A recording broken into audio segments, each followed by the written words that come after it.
everybody. Brian here from quantlabs.net. Evening of, what day is it? 29th of May.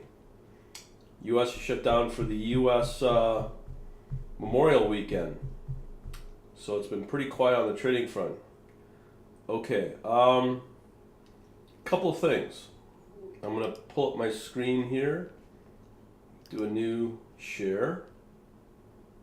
Where's my Chrome? Okay, and here.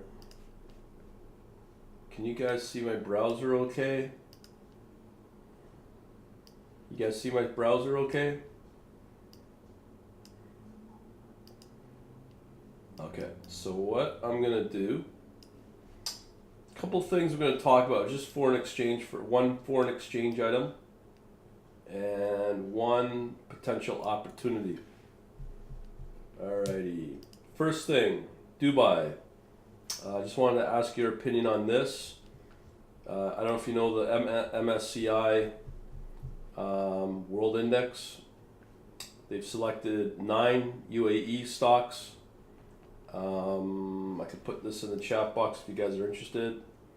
Looks like it's a new opportunity if you want to trade some Dubai stuff, but here's the banks, and it may be bottoming and coming back. Do you want me to continue on this or move on to the next topic? No point in talking about if nobody wants to bring it up. I'm just bringing it up because it's one of the things that my system caught. Then there's the Rand. It's dropped due to the political turmoil with President Zuma. I can put this link in there if you want as well. Let me know if you guys want to talk about either of these trading points. These are the newest ones. If you guys have any ideas on it. Because with the political turmoil in South Africa, it's a shorting opportunity, obviously, against the US dollar, as in this chart here. Dropped a couple of pennies. 1.5% decline. If you got that right, you'd have made a little bit of money. Anyone want to expand on that? I mean, I got a bunch more. If you want. On Sunday yesterday, the big one was the U.S. oil supply. The OPEC's trying to bring in the U.S. into their agreements to extend the product oil cut supply to keep the price lower, or to increase the price. But the Americans may not come on board with that.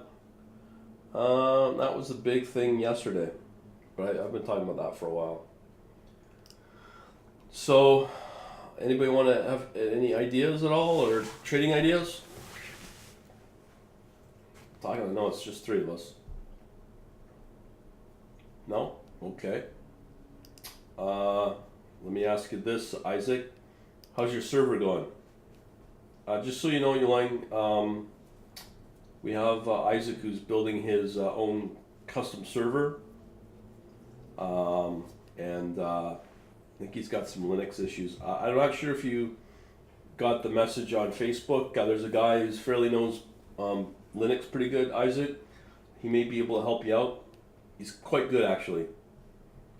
Can't remember his name. It's Roman, but I sent you his contact if you have any questions on it. Oh, before I forget, big news, big news. This is going to impact a lot of people. And this will impact you for sure, Isaac. Let me just put this out here. There is a website called InvestExcel.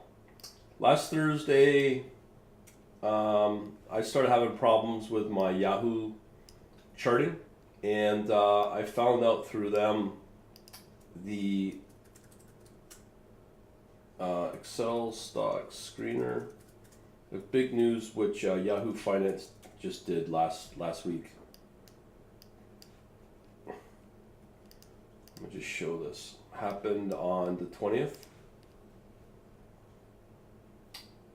No, I won't be able to find it. Let me just go to my blog.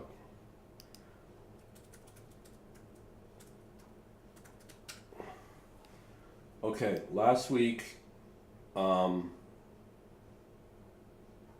was a big news event, and when I say it's big, it was like a bomb in terms of as a news event. Let me just find it right here. Okay, what happened was, I want you to read it right here. On May 20th, Yahoo Finance has discontinued their free historical data API. So what does that mean? It means that you can no longer get free historical data from Yahoo Finance. For years, since I've started my business, Yahoo has cut that off. Isaac, I can hear you though the headset, but no mic. I heard about Yahoo. Yeah, I didn't know about this until on Saturday, Isaac. So what does that mean? So what I did was I put up a video on this. There is a big, it's going to affect a lot of people. So I don't know how long you've been watching me. I keep apologizing on your name. But there's this data source, IKeyFeed,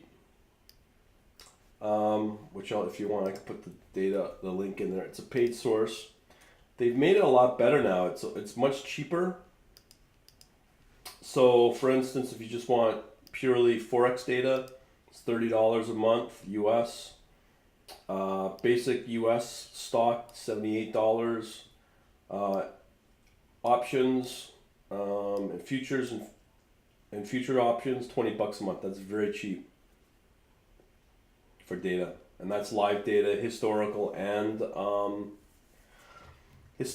real time.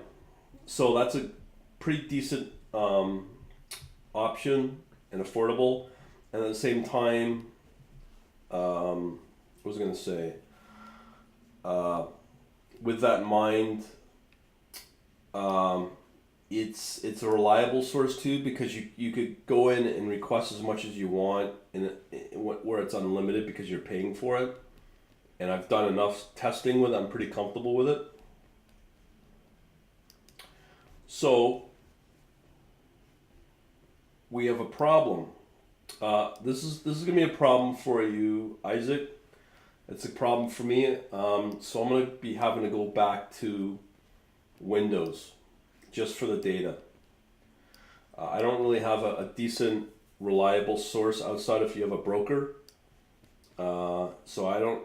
Right now, I'll be moving over to Dukascopy soon, but I still want to have access to futures data, options data. So for the money, with IKeyFeed, it's pretty cheap. Okay, just wanted to let you know that.